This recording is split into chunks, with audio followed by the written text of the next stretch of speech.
तो मैंने senior Cambridge किया था, उसके बाद ग्रेजुएशन किया 3-4 साल यहीं दिल्ली यूनिवर्सिटी से। लेकिन उसके बाद जब नौकरी ढूंढने गए तो कहीं मिले नहीं, और एक तरह से बड़ी एक फ्रस्ट्रेशन रहती थी, क्या करें, ग्रेजुएशन हो गया, कहाँ नौकरी मिलेगी। तो हम लोग साथीगण सब बैठ करके यहीं दिल्ली के कॉफी हाउस में बैठ करके कोसते थे, यार ग्रेजुएशन हो गया, कहीं नौकरी नहीं मिल रही, क्या किया जाए। एक दिन एक भाई साहब थे, उन्होंने कहा यार ऐसा है, गलती हमारी नहीं है, गलती हमारे माता पिता की है, और गलती यह है कि उन्होंने हमें पैदा क्यों किया यार, दिस इज द प्रॉब्लम। पैदा किया इस वजह से आज हम लोग। मुझे लगा कि ये बहुत सही बात बोल रहा है, और जिंदगी में पहली बार और आखिरी बार बाबूजी के सामने में गया।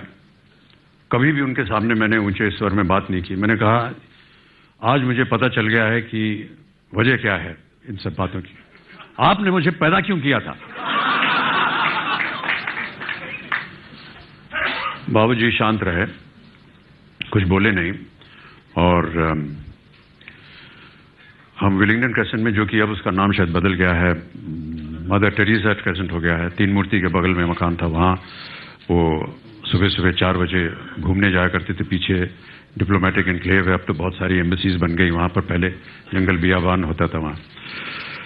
और वो 4 बजे उठ करके वो जब जाने लगे तो वो मुझे उठाते थे पढ़ने के लिए।